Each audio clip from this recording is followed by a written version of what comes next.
We are just hours away from tomorrow's Apple event, and it is not what you think it is. Want daily tech news in a way that doesn't suck? Of course you do. Hit that subscribe button and turn on notifications so you don't miss the next episode.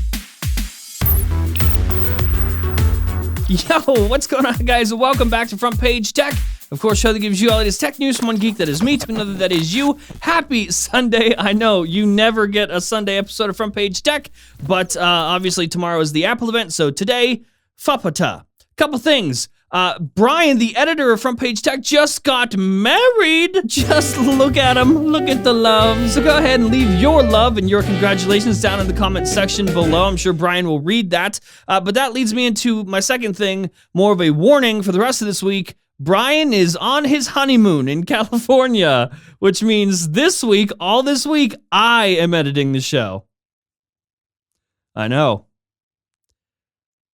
I'm as scared as you are.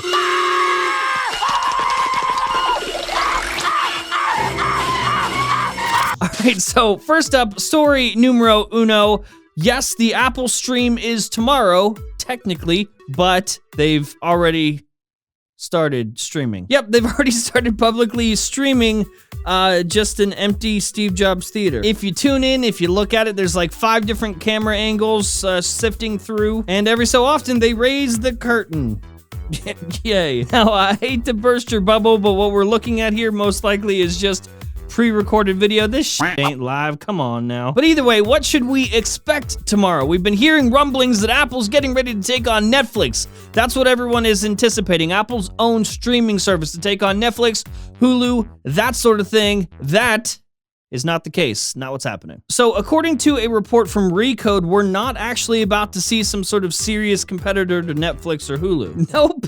It's actually much more boring than that. And listen, it's not like down the road we won't see a streaming service like Netflix or like Hulu from Apple, but for now, at least what we should expect instead of that for tomorrow is just services. Apparently, Apple's just gonna help other people sell their streaming video subscriptions, and then they'll take a cut of the transaction. Like the App Store, but just more video streaming. And at least for now, Apple's original shows and movies that they've been working on are also going to be a part of this service. But don't get this confused here. Apple's own content is not the core product here. It's just a cool bonus, I guess. And there's also a chance that we'll see that new gaming service that we've been hearing about coming from Apple. Now, real quick, this isn't like Google Stadia. It's not cloud gaming, nothing like that. According to a report from Bloomberg, Apple's version of this would be more like Spotify, but for games. Basically, how this would work, I guess, is Apple would collect the recurring revenue from the gaming bundle and then split it among participating game developers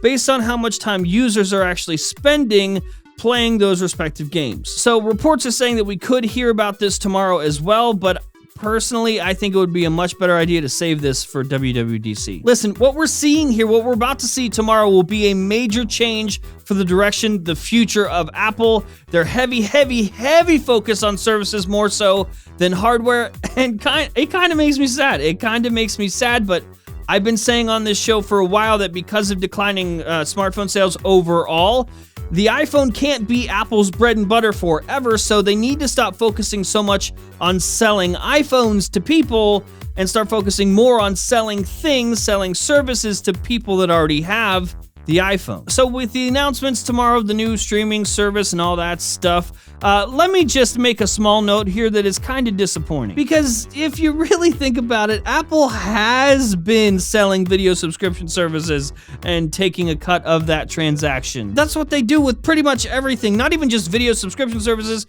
but subscription services period in the App Store. It's just what they do. That's what they do. So what do you guys think? I'm kind of disappointed. Let me know in the comment section below. Is this a game changer or like, nah? This is definitely going to change Apple in the future direction of Apple, but I don't know about a game changer. All right, so speaking of gaming services, especially after last week's announcement of Google's cloud gaming service, Google Stadia, what is one company that you would never want to ever touch cloud streaming of games?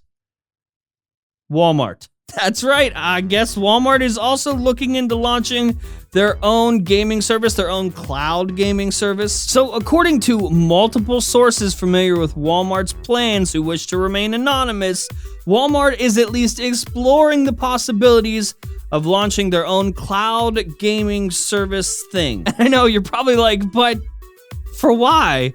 I got no f***ing idea, but Walmart could do it because money. They have so much money, they could do whatever they want, and apparently that might include cloud gaming. Oh, hell. But I'm definitely confused because Walmart also had plans of launching their own video streaming service, definitely one to compete with Netflix, but then they pulled that idea, they completely shelved that idea, decided not to do it, and they decided that like back in January. So why the f*** would you do this? Walmart, just listen. Do us all a favor, and don't.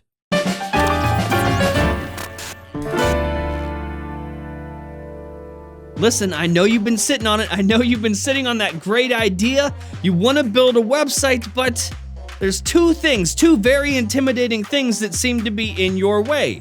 Complexity and price. Listen, look at me, listen to me.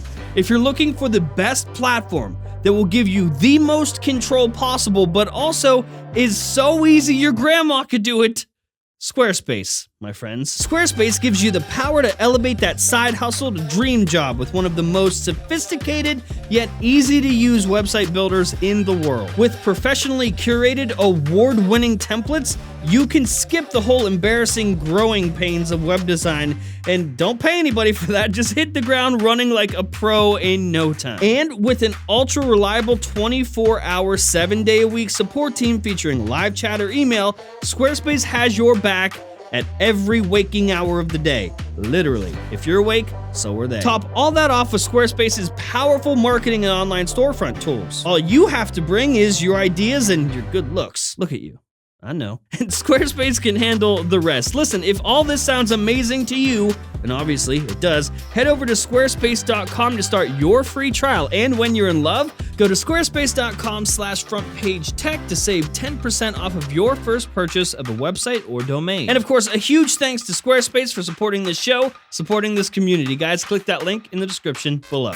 And that's the show. Hopefully you liked, you learned something. If you did, hit that like button. If you hate my stupid face, hit the dislike button. If you're new here, subscribe and all that shit. And I'll see you guys tomorrow.